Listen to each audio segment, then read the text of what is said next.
Hello student, welcome back to your accountancy class. This is my next video and we are going to start our new chapter of partnership accounts, part 3rd, reconstitution of partnership. As in previous chapters we have already learnt how to prepare capital account, P&L appropriation account, how to calculate the value of goodwill. Now in this chapter we are going to understand the concept when there is a reconstitution of partnership. Now as I have written here, what is reconstitution? First we will going to understand. When old agreement is changed and the new agreement is introduced by the partners, then previous agreement becomes non-operative. अगर हम simple language में इसको समझें तो इसका मतलब ये है कि हमने ये पहले पढ़ा था कि जो भी एग्रीमेंट है, जो भी पार्टनरशिप है, that is totally based on the agreement, mutual agreement और mutual consent between the partners. तो यहां पर यह लिखा गया है कि जब ओल्ड एग्रीमेंट बदला जाएगा और जब कोई नया एग्रीमेंट इंट्रोड्यूस किया जाएगा बाय द पार्टनर्स, मतलब सारे पार्टनर्स की कंसेंट भी जरूरी है, then previous agreements became non operative. तब उस टाइम पर जो हमारा प्रीवियस एग्रीमेंट चल रहा है वो हमारा नॉन ऑपरेटिव फॉर्म में चला जाएगा. The replacement of old with the new is termed as reconstitution of a firm. अब जो भी चीज हमने चेंज की है, जो भी हमने अपना पुराना एग्रीमेंट बदलकर कुछ नई टर्म्स अपने नए एग्रीमेंट में इंट्रोड्यूस की हैं, तो उसको हम कहेंगे रिकॉन्स्टिट्यूशन ऑफ अ फर्म. अब यहां पर एक चीज बहुत इंपॉर्टेंट है जो समझने वाली है कि हम पुराने एग्रीमेंट को चेंज करके नया एग्रीमेंट बना रहे हैं. तो जब हम कोई चीज नई दोबारा से कंस्ट्रक्ट करेंगे, डेफिनेटली कुछ ना कुछ चेंजेस इंट्रोड्यूस जरूर होंगे. तो यहां पर जब पार्टनरशिप फॉर्म रिकॉन्स्टिट्यूट हो रही है तब कुछ सर्कमस्टांसेस मैं आपको आगे बताऊंगी कौन कौन से सर्कमस्टांसेस हैं जहां पर रिकॉन्स्टिट्यूशन ऑफ पार्टनरशिप होती है. Now next topic is circumstances of reconstitution of partnership. आप यहां देख सकते हो मैंने इसे 4 पार्ट्स में आगे डिवाइड किया हुआ है. First is change in profit sharing ratio of existing partner. मतलब मेरी फर्म में 2 पार्टनर्स हैं और वो चाहते हैं, पहले वो 2:3 में अपना प्रॉफिट शेयर कर रहे थे, नाउ दे वांट कि 2:2 या इक्वल और 2:4 कोई और रेशो में वो प्रॉफिट शेयर करना चाहते हैं. तो उस केस में हम बोलते हैं कि चेंज हो रहा है profit sharing ratio among existing partners. Second कौन सा केस होगा जहां हमारी रिकॉन्स्टिट्यूशन होगी? That is the admission. ये सब हमारे अगले चैप्टर्स हैं जो हमने डिटेल में स्टडी करने हैं 1 by 1. एडमिशन का मतलब है कि हम कोई नया पार्टनर फॉर्म में इंट्रोड्यूस कर रहे हैं, मतलब हम कोई नया पार्टनर लेकर आ रहे हैं या कोई नया पार्टनर हमारी फर्म में आना चाहता है, हम उसके लिए एग्री हैं. Then next is retirement. Retirement means हमारी सर्विसेज पूरी हो चुकी हैं किसी भी पार्टनर की और वो फर्म से रिटायर होना चाहता है. In this case also we can say it is a reconstitution of partnership. तब भी उसके जाने के बाद कुछ चेंजेस आएंगे. Then next is death of partner. अगर अनफॉर्चुनेटली किसी भी पार्टनर की डेथ हो जाती है, उस केस में भी हमें फर्म में कुछ चेंजेस लाने पड़ते हैं. जैसे बहुत सारे पॉइंट्स हैं जो हमने आगे स्टडी करने हैं. तो पहले ये समझना जरूरी है कि ये जो रिकॉन्स्टिट्यूशन ऑफ पार्टनरशिप होती है ये कहाँ कहाँ और कब कब अप्लाई करनी है. एंड नेक्स्ट पार्ट इज, मैंने इसमें बीच में नीचे चैप्टर्स के नेम लिख दिए हैं कि पार्टनरशिप पार्ट 3, पार्ट 4, 5 एंड 6 कि हमने ये पार्ट्स अलग अलग चैप्टर में स्टडी करने हैं. फर्स्ट जो हम टॉपिक इसमें उठा रहे हैं, फर्स्ट पॉइंट जो रिकॉन्स्टिट्यूशन का है, जो हमने इस चैप्टर में स्टडी करना है, जो इस चैप्टर का नाम भी है change in profit sharing ratio of existing partner. अब इस पूरे चैप्टर के अंदर हम सिर्फ यही टॉपिक डिस्कस करेंगे. एडमिशन, रिटायरमेंट, डेथ जो है वो नेक्स्ट चैप्टर्स हैं हमारे, तो 1 by 1 उनको आगे स्टडी करेंगे. सो जो फर्स्ट हमने लिखा है change in profit sharing ratio of existing partner, मैंने आपको बता ही दिया है कि एग्जिस्टिंग पार्टनर मतलब पुराने पार्टनर ने ही डिसाइड कर लिया है कि अब से वो फ्यूचर में प्रॉफिट शेयर जो करने की रेशियो है उसमें कुछ चेंज लेकर आएंगे. A partnership is an outcome of an agreement. ये हम सबको पता है कि एग्रीमेंट से ही बनकर पार्टनरशिप आती है बाहर. The circumstances may compel the partners to change their agreement. हो सकता है कुछ इस तरह के सर्कमस्टांसेस बन जाएं कि एग्जिस्टिंग पार्टनर्स को वो कंपेल करें कि कुछ चेंजेस एग्रीमेंट में लेकर आओ. ये कभी भी अराइज हो सकता है पार्टनरशिप में कि जो पुराने पार्टनर हैं वो किसी भी सिचुएशन से maybe they are earning good profits and they want कि अब प्रॉफिट शेयरिंग रेशियो चेंज कर लें, या कुछ और सिचुएशन भी हो सकती है जिसके ऊपर based they both decide to change their profit sharing ratio. So the partners can change their profit sharing ratio if all agreed. यहां बहुत इंपॉर्टेंट है जो मैंने ब्रैकेट में लिखा है कि जब पार्टनर सब एग्री होंगे तभी हम कोई भी चेंज लेकर आ सकते हैं. अब इस चैप्टर के अंदर कुछ नई टर्मिनोलॉजी है जिसके साथ आप अपने क्वेश्चंस को सॉल्व करोगे। दिस इंपॉर्टेंट टर्मिनोलॉजी को मैंने 6 पार्ट्स में लिखा हुआ है। दैट इज, फर्स्ट जो आप वर्ड इसमें देखोगे वो होगा new profit sharing ratio. As existing ratio हमने अभी पार्टनर्स का पढ़ा है कि एग्जिस्टिंग पार्टनर्स को चेंज करेंगे तो डेफिनेटली एक नई प्रॉफिट शेयरिंग रेशो बनके सामने आएगी। नेक्स्ट जो सेकंड चीज है that is old profit sharing ratio. ये टर्म्स मैंने इसलिए लिखी हैं ताकि आप इन टर्म्स में कंफ्यूज मत हो। Then is gaining ratio. Gaining ratio मतलब गेन का मतलब होता है फायदा, ऐसी रेशो जिसको फायदा हो रहा है उसको हमने दिखाना है। Then is sacrificing ratio. Sacrificing means कि कोई पार्टनर किसी को सेक्रीफाइस कर रहा है, अपना शेयर दे रहा है। देन एक नई टर्म्स और हैं दो, gaining partner and sacrificing partner. As ऊपर जैसे मैंने बताया, गेनिंग क्या है, फायदा। तो जिस पार्टनर को बेनिफिट होगा रेशो के चेंज होने के बाद उसको हम बोलेंगे गेनिंग पार्टनर, और जिस पार्टनर को लॉस होगा मतलब उसको अपना शेयर देना पड़ेगा, सेक्रीफाइस करना पड़ेगा, उसको हम बोलेंगे sacrificing partner. Now next is कुछ एडजस्टमेंट्स होंगी जो अकाउंटिंग ट्रीटमेंट में की जाएंगी, यानी बुक्स में की जाएंगी पार्टनरशिप फर्म के, जब यहां पर कोई भी change in profit sharing ratio का कंसेप्ट अराइज होगा। एक चीज याद रखना कि ये सब पॉइंट्स हमने एडमिशन, रिटायरमेंट और डेथ में भी डिस्कस करने हैं, इसलिए कुछ कुछ सिमिलैरिटीज हैं इनके पॉइंट्स में। फर्स्ट एडजस्टमेंट यहां पर जो हमें करनी पड़ेगी अकाउंटिंग क्वेश्चंस के अंदर अपने, that is calculation of sacrificing and gaining ratio. हमें पार्टनर्स की ये रेशो निकालनी पड़ेगी। Accounting treatment of goodwill, second जो इंपॉर्टेंट हमने इसमें डिस्कस करना है पॉइंट जब भी क्वेश्चंस करने हैं, that is accounting treatment of goodwill. Goodwill आपने इससे पहले जो चैप्टर पढ़ा है दैट इज गुडविल, और वहां हमने इसमें सीखा था कि गुडविल किस तरह से कैलकुलेट की जाती है। अगर अभी तक गुडविल का ट्रीटमेंट नहीं आता तो मेरी प्रीवियस वीडियोज को जरूर देख लें, गुडविल के लिए पूरा डिटेल्ड हमने चैप्टर स्टडी किया है।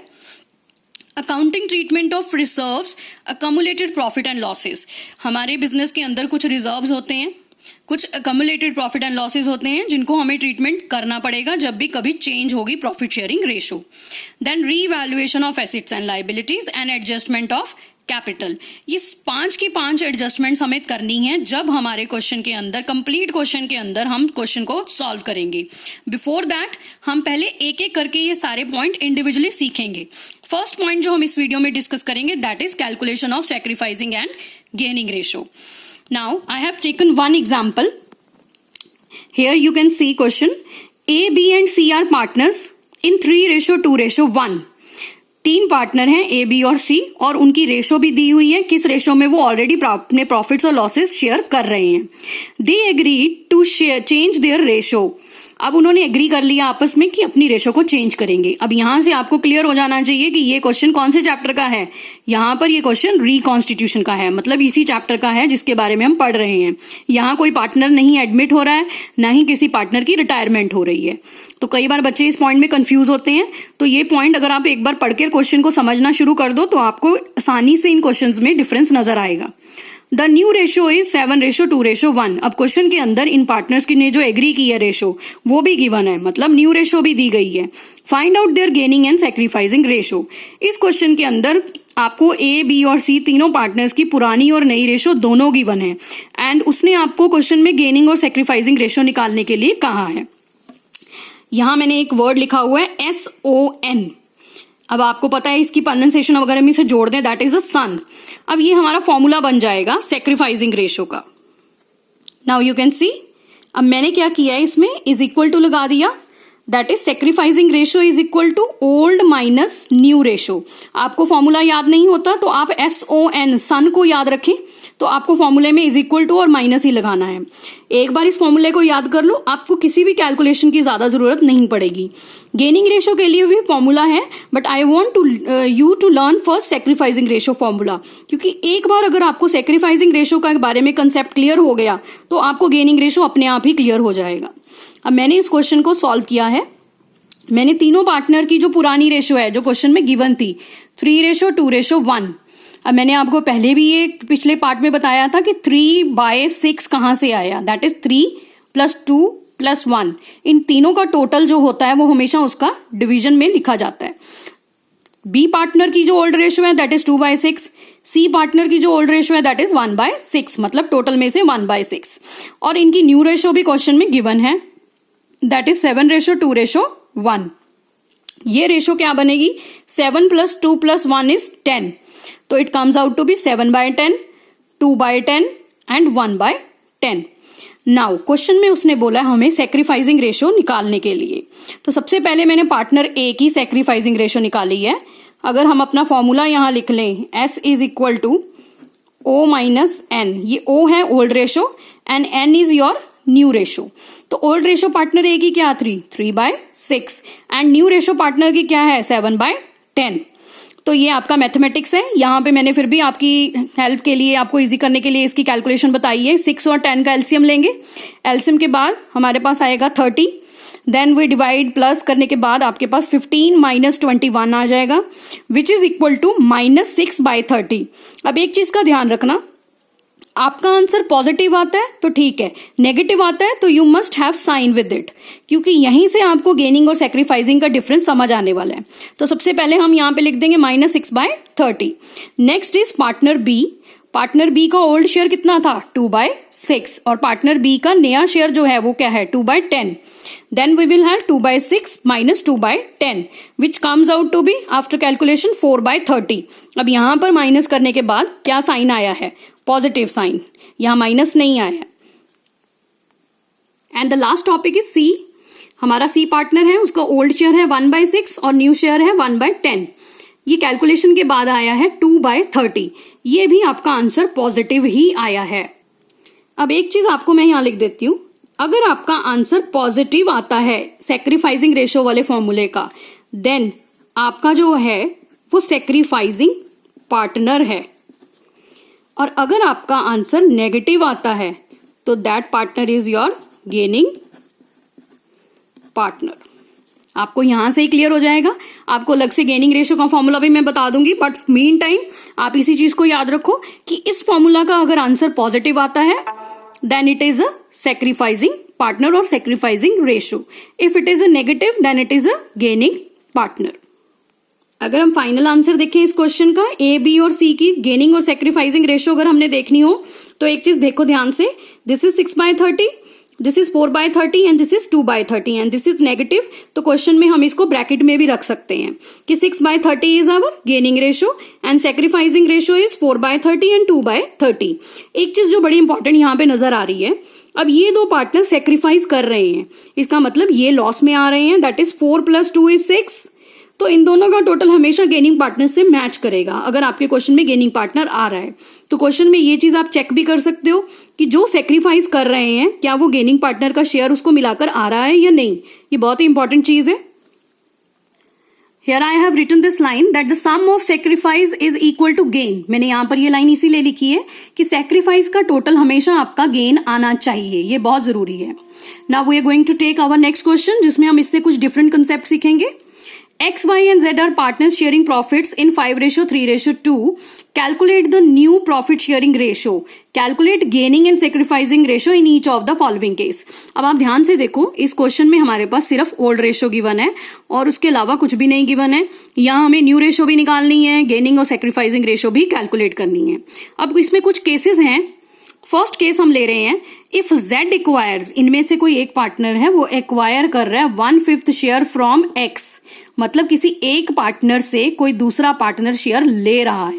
तो यहां सबसे पहले हमने ये देखना है मिल किसको रहा है और दे कौन रहा है। यहां देखो फ्रॉम X मतलब X के शेयर में से, मैंने यहां पर फिर से 5/10, 3/10, 2/10, this is their old ratio मैंने यहां पर लिख ली है। अब X पार्टनर दे रहा है तो वी विल राइट 1/5 और Z पार्टनर को मिल रहा है तो आई विल राइट 1/5। अब हम इस कैलकुलेशन को कंप्लीट कर लेंगे। Here I have done with the calculation. You can see X partner जो दे रहा है 1/5, उसकी नई रेशो क्या आ जाएगी after giving 1/5 is 3/10। Y partner जो है वो ना कुछ ले रहा है ना किसी पार्टनर से कुछ दे रहा है, तो इसकी रेशो रिमेन सेम रहेगी, तो 3/10। और पार्टनर Z जो है उसको मिल रहा है, एक्वायर कर रहा है वो 1/5 शेयर फ्रॉम X, तो उसमें मैंने 1/5 ऐड किया। After calculation it comes out to be 4/10। अब हमारे पास जो न्यू रेशो आई है that is 3/10, 3/10 and 4/10। Now in the question sacrificing ratio भी निकालनी थी, तो मैंने तीनों पार्टनर्स के X, Y, Z नाम लिख लिए हैं। वही फॉर्मूला लगाया है SON, sacrificing ratio is equal to old ratio minus new ratio. तो जो ओल्ड रेशियो है पार्टनर एक्स की दैट इज 5/10। ये मैंने सभी पार्टनर्स की ओल्ड रेशियो लिखी सबसे पहले। अभी जो न्यू रेशियो कैलकुलेट की है 3/10, 3/10, 4/10, उसे भी यहां पे पुट कर लिया सभी में। देन आफ्टर दिस कैलकुलेशन बहुत इजी है, दोनों का एलसीएम लेने की जरूरत नहीं पड़ी क्योंकि दोनों का डिनोमिनेटर क्या है, सेम है। तो व्हाट इज द आंसर, 2/10। यहां वाई पार्टनर का मैंने लिखा है बट लिखने की जरूरत नहीं थी क्योंकि ना तो ये किसी पार्टनर से कुछ ले रहा है ना दे रहा है। But I want to show you कि इस कैलकुलेशन में इसका आंसर 0 आएगा क्योंकि इसने ना कुछ सेक्रीफाइस किया है ना कुछ गेन किया है। आफ्टर दैट Z का पार्टनर का शेयर देखिए, 2/10 minus 4/10 is equal to minus 2/10 which comes out to be 2/10। That is a gaining ratio. आपको मैंने बताया था जिस पार्टनर का शेयर नेगेटिव आएगा वो गेन करेगा और जिस पार्टनर का पॉजिटिव आएगा that is a sacrificing ratio. I hope आपको फर्स्ट केस समझ आ गया हो जो हमने फर्स्ट केस यहां डिस्कस किया है। In my next video we are going to start with the 2 more cases. Thank you so much.